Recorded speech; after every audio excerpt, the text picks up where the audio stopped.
mewujudkan Banten bebas odol di tahun 2022, di mana odol itu harus tangani hulu dan hilir, tidak bisa tergantung kepada aprindo, pengusaha, hutan tidak, tapi pemilik barang pun juga ikut berkontribusi melaksanakan bebas odol di tahun 2022. Ya dimulai dari tahap sekarang ini sosialisasi, nanti dari penjabaran sosialisasi ini salah satunya adalah pemilik barang bisa mengevaluasi seperti bilang Pak tadi, yaitu terkait dengan menghitung kembali komponen-komponen angkutan barang dalam produktivitas perusahaan.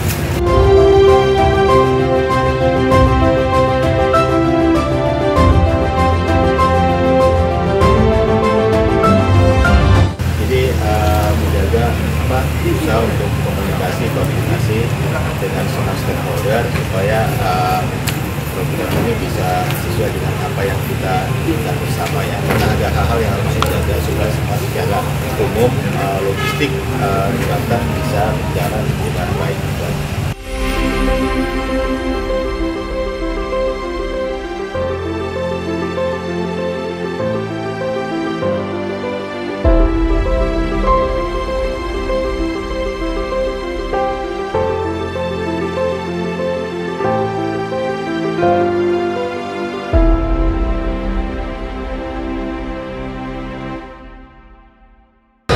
Baik, tadi saya melakukan kembali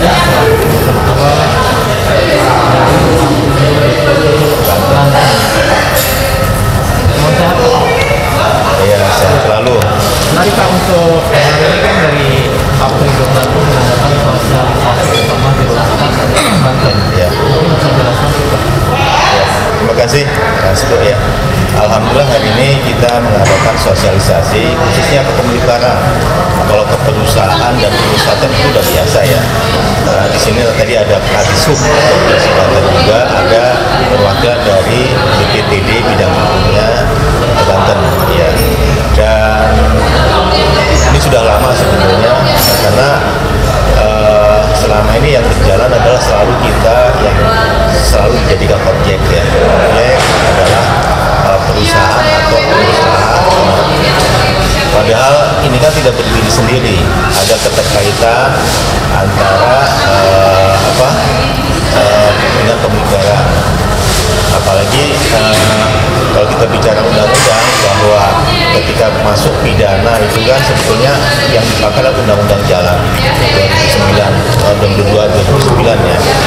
Di situ yang pasal 37 kalau nggak salah, di situ penguatan dan sebagainya. Tapi jangan lupa di KUHP-nya itu kan jelas bahwa yang ikut serta ya kan mendorong ya ini adalah kesalahannya pemilik barang. Jadi semua intinya semua kena.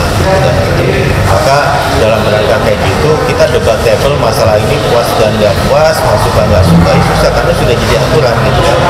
Apalagi sekarang sudah keluar undang-undang jalan yang itu sebagai dasar dari Kemenhub untuk mengeluarkan manifest yang 1 Maret itu, sehingga di manifest itulah dicantumkan di situ adalah surat jalan, tanda tangan, kontrak dan lain sebagainya. Jadi ya satu kesatuan. Ini yang sebetulnya. Hanya saya mungkin kalau untuk industri saya pikir mungkin ya. Tapi kalau untuk pelabuhan barangkali harus ada komunikasi yang membuat tujuannya adalah supaya tetap tidak terjadi demoralisasi kapal, tidak terjadi antrian gitu kan, sehingga bongkar muat lancar.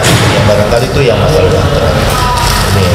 Terus bagaimana yang masalah kondisi bak, yang masalah menurut saya sih kalau saya dengar itu kan masalah mungkin yang di Jakarta dapat amnesti gitu kan, yang untuk yang di Indonesia besar, kenapa nggak di Banten amnesti juga, karena sebagian besar itu daftar gitu kan.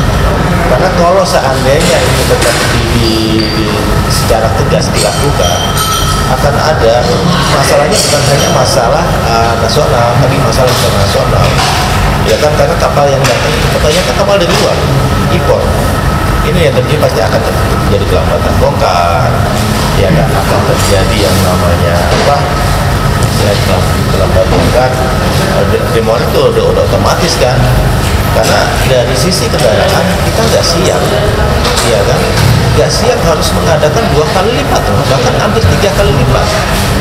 dari sisi infrastruktur ya siap sebetulnya yang keberatan sebetulnya, tapi karena ini sudah merupakan aturan susah juga gitu kan untuk menolaknya, kecuali kita melakukan Aptindo Indonesia bukan judicial review, ya kan, artinya minimal JBI sama JBP-nya sama lah. Kalau ketika sama lumayan, tapi kalau ini kan sebetulnya ya yang dirugikan adalah masyarakat karena beban kos barang itu akan kos logistik akan dibebankan harga barang gitu kan.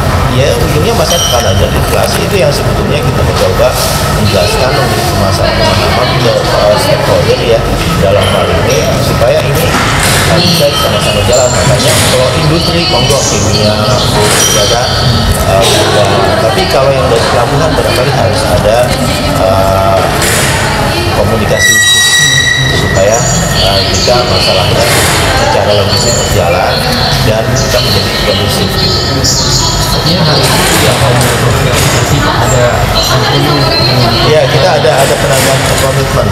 Jadi kalau saya selalu bilang bahwa masalah ojol itu bukan masalah hilir, ya kan, masalah hulu dan hilir. Hulunya siapa? Negara, ya kan. Hilirnya kita gitu kan. Kita kan selalu jadi objek yang disalahkan. Padahal kita kan nggak berdiri sendiri, semua terlibat. Ketika membuat bak aja kan dari mulai RTPF-nya, karoserinya, termasuk unsur pemerintah yang mengeluarkan seluruhnya juga, kan? Kenapa dibolehkan dulu? Kalau kita bicara pidana semua, ya kan? Karena kolektif, ya kan? Kalau masalah sudahlah kita amnesti aja aspeknya, gitu kan? Tapi kalau masa depan oke lah kita belajar dari itu. Jadi nggak perlu lah harus dipotong. Ini kan nggak sedikit biaya yang kita keluarkan untuk masalah pemotongan itu. Itu ya. Kesepakatan yang ditandatangani apa? Kesepakatan untuk ya bebas odol itu gitu kan. Tapi ada ini khusus untuk kalau intinya sih kalau kita pemilik barang oke kita oke. Iya kan. Yang repot itu ketika karena harga yang ujungnya kan ke tarif. Iya kan. Ujungnya ke tarif. Karena harga angkutan barang ini kan tidak ditetapkan. Ya kan yang ditetapkan adalah angkutan penumpang. Kan? Yang ada adalah pedoman. Pedoman boleh dong, mau diikuti boleh, nggak juga ini. Apalagi kan sesama itu saling bersaing juga gitu kan. Jadi tetap aja kita yang selalu dirugikan. Jadi seperti itu. Bisa disebutkan beberapa perusahaan. Ada Krakatau Posko, ya kan, ada Asahimas, ada Krakatau Steel, kemudian ada SPG kalau nggak salah ya, ada akan ternak namanya apa saya lupa ya, kemudian ada juga tadi dari semen ya, ininya ada dong kalau nggak salah. Dari industri apa? Industri padat modal dan padat modal semua. Iya. Dari industri yang buatan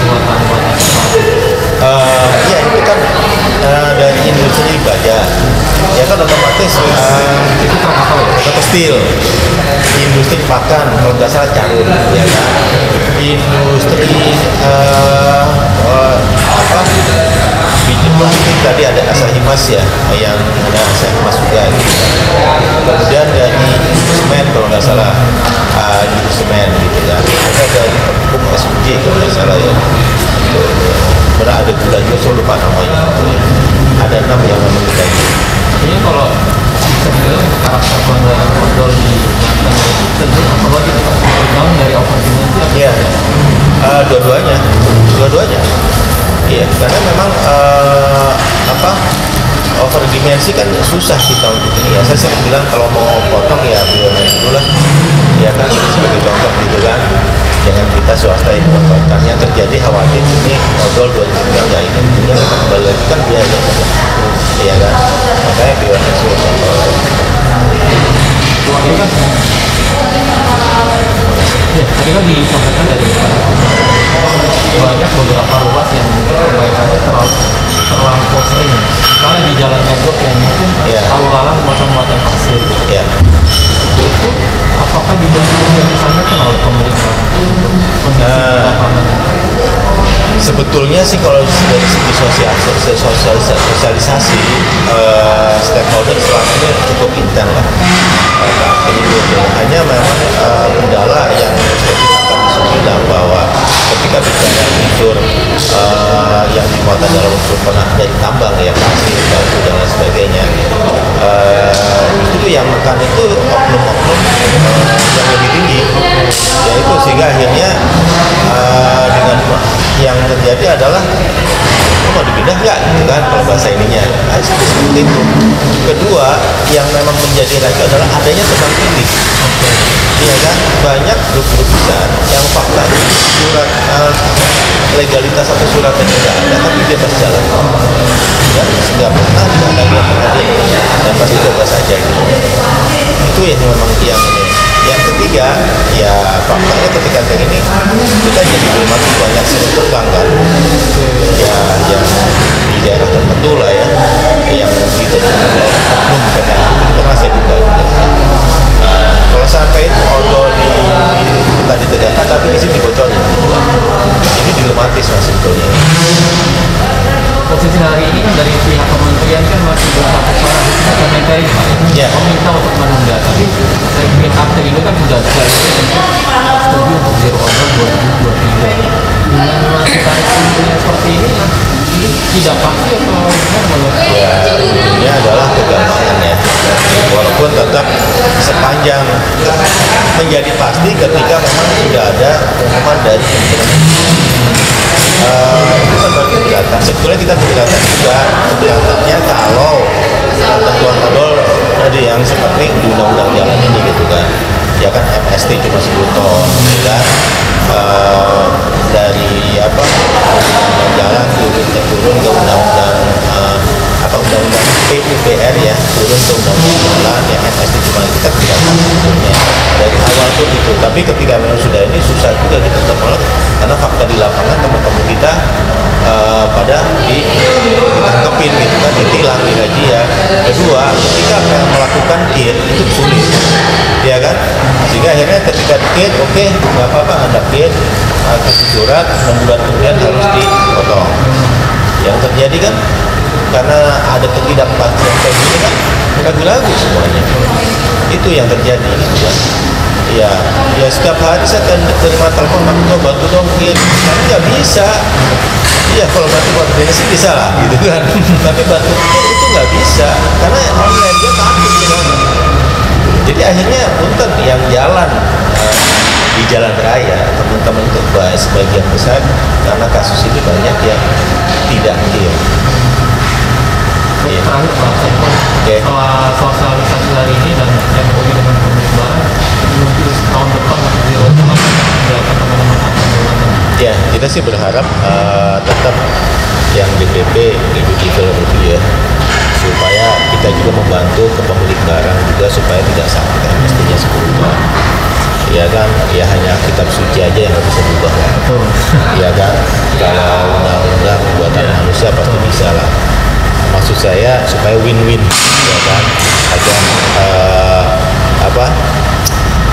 pemilik ujungnya adalah masyarakat ya, pemilik barang juga tidak terlalu berat untuk memberikan 2 kali tarif ya kan, minimalnya 1,5 itu kan. Kedua, masyarakat juga tidak terbebani karena ada mereka dari sisi logistik, sehingga tetaplah logistik nasional sisi logistiknya naik gitu kan. Jadi ya harapan kita tetap berjuang bagaimana caranya agar MST-nya dinaikkan, itu aja sih. Baik, terima kasih banyak Pak Saiful. Sama-sama. Semoga menjadi apa yang dilakukan dari Aktor Banten ada titik temunya Pak ya. Amin ya. Salam sehat Pak. Sama-sama.